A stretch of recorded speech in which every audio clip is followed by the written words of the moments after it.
Capítulo 30. Não ceda à arrogância. Nesse meu curso avançado de networking, tentei passar algumas das lições que aprendi na condição de alguém conhecido como o mestre da conexão com outras pessoas. Mas eu não estaria sendo correto se deixasse de contar uma historinha curta e humilhante que me ensinou, logo no início, o que pode ser a lição mais importante de todas. Estou falando de uma história que serve para nos advertir sobre o que não fazer e como não agir. A busca por uma rede poderosa de amigos não é em si algo negativo. Mas, quanto mais próximos nos tornamos de pessoas poderosas, mais poderosos tendemos a nos sentir. Chega um ponto em que nosso processo de estabelecer novos contatos ganha impulso. Um contato poderoso leva a outro, que leva a outro e depois a mais outro. Isso costuma ser muito divertido, motivador e interessante. Não permita que uma pequena vaidade se infiltre em suas atitudes ou gere mais expectativas ou o convença de que você é mais importante do que de fato é. Não faça o seu PhD em networking de alto nível e depois, seja pelo motivo que for, esqueça de todas as aulas e valores que contribuíram para a sua formação. Todo mundo erra na vida.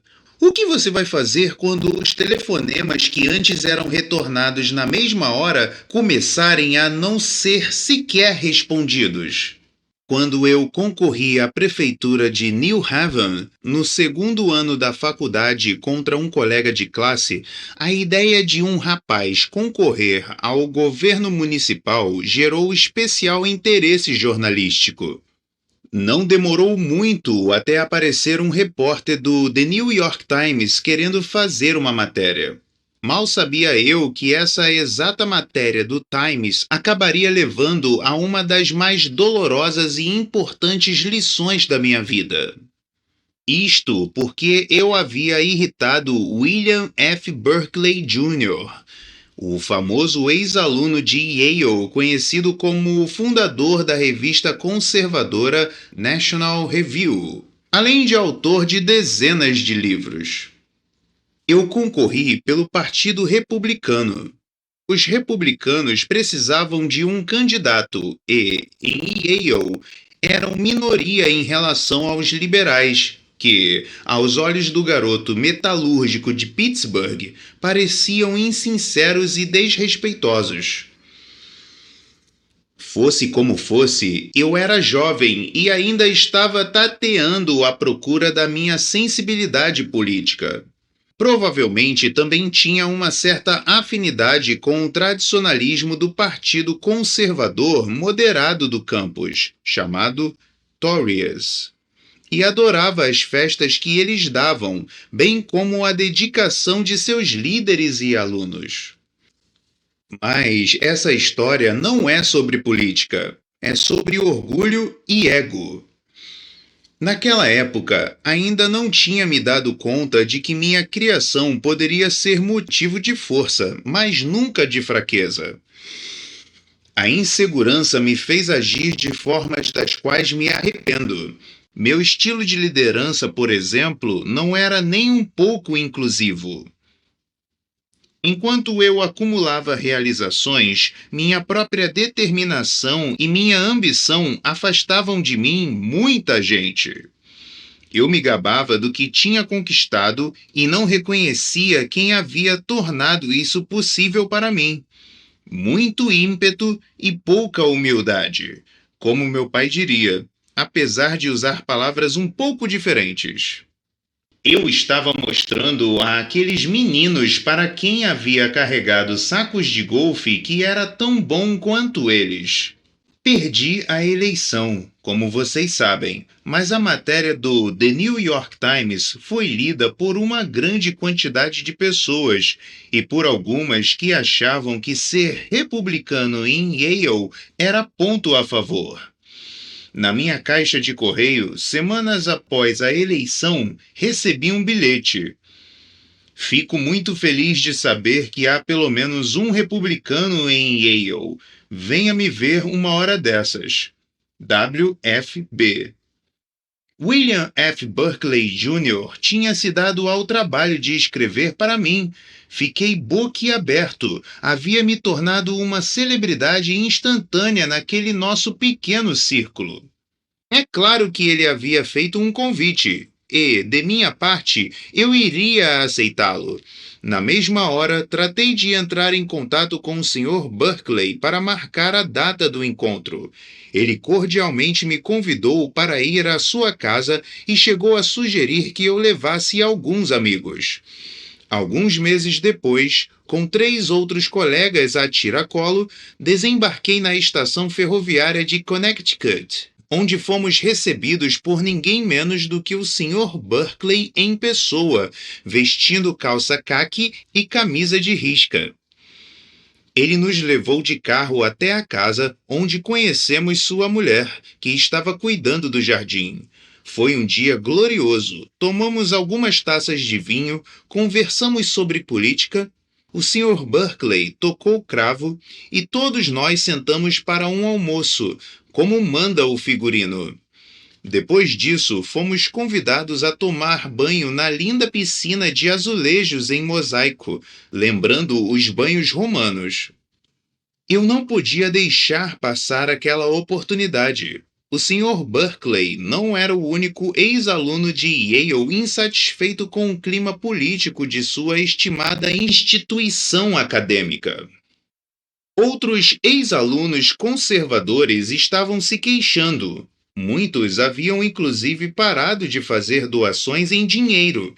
Eu achava que tinha uma solução que seria interessante tanto para o campus como para esses alunos. E se nós, eu sugeri, criássemos uma fundação que permitisse que os ex-alunos conservadores doassem diretamente para as respectivas faculdades que representavam os valores tradicionais que eles apoiavam? A Yale ganharia com isso porque receberia verbas que, do contrário, não teria. Os ex-alunos conservadores ganhariam com isso porque iriam se orgulhar novamente de sua faculdade e da possibilidade de voltar a contribuir. Os alunos iriam ganhar porque haveria mais diversidade na estrutura da instituição e mais verba para os clubes do campus. O que poderia ser melhor do que isso? Bem, fiz a proposta e achei que o Sr. Buckley havia apoiado a ideia.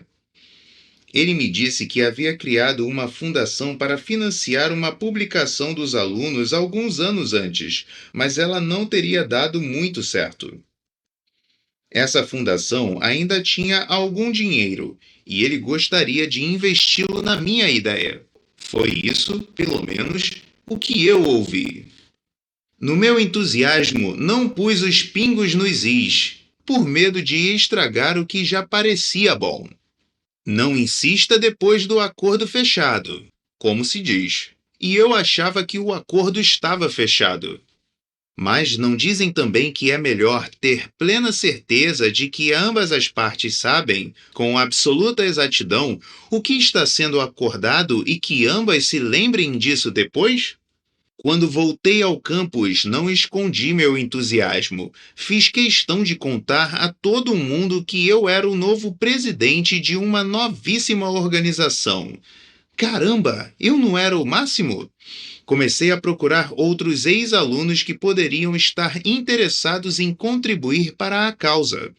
Dei muitos telefonemas e, nos finais de semana, ia a Nova York para fazer outros ex-alunos propostas relacionadas à nova fundação que eu e William F. Buckley estávamos criando. Bill Buckley investiu capital. Você também gostaria de contribuir? Perguntava a eles. E eles contribuíam. Em cada viagem de retorno de Nova York, meu orgulho estava maior, pela quantidade de gente famosa e poderosa que iria note o uso de me em vez de nos dar dinheiro. Meus pobres colegas tinham de me aguentar contando as histórias da minha última ida a Nova York, até que, tão rápido quanto começou, meu breve contato com a fama teve uma morte súbita. Por uma dessas obras do destino, o próprio Sr. Berkeley acabou num elevador junto com um outro ex-aluno famoso que havia se comprometido a fazer uma doação. Bill, esse senhor falou, dei uma contribuição igual à sua para essa nova fundação em Yale.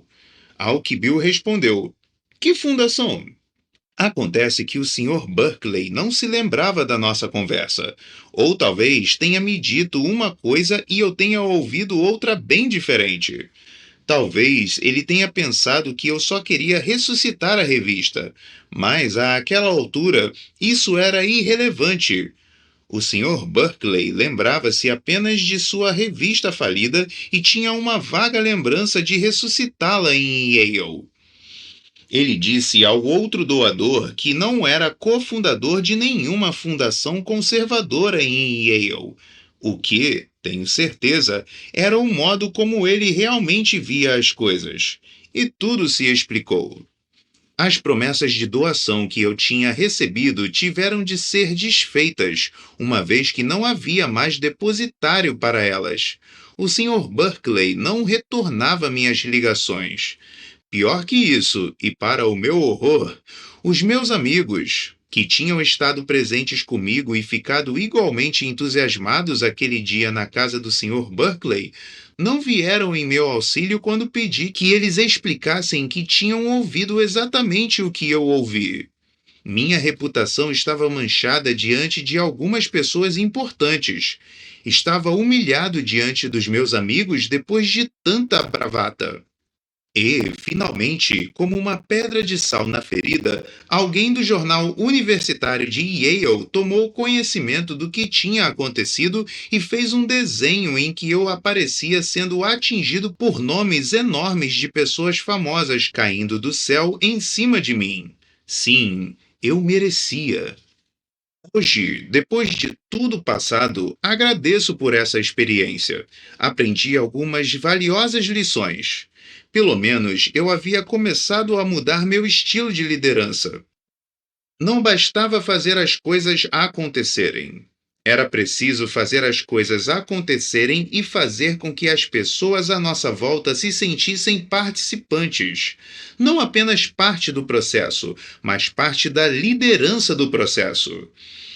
Aprendi que os compromissos não eram compromissos a não ser que todos os envolvidos soubessem do que se tratava com absoluta certeza. Aprendi como o mundo é realmente pequeno, sobretudo o mundo dos ricos e poderosos.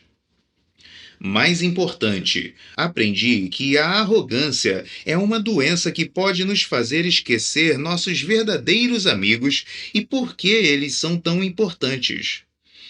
Mesmo com a melhor das intenções, orgulho demais suscita a ira das pessoas e o desejo de colocar você em seu devido lugar. Portanto, lembre-se, quando estiver subindo a montanha, seja humilde. Ajude a pessoa que também estiver subindo a montanha junto com você. Nunca deixe a possibilidade de conhecer alguém mais poderoso ou famoso fazê-lo perder de vista o fato de que a maioria dos contatos relevantes que temos são aqueles que já fizemos e em todos os níveis. Costumo voltar ao meu passado com regularidade para reatar laços com pessoas que foram importantes para mim desde a minha infância. Faço tudo o que posso para dizer a meus primeiros mentores o que eles significaram para mim e o quanto foram responsáveis por meu sucesso hoje.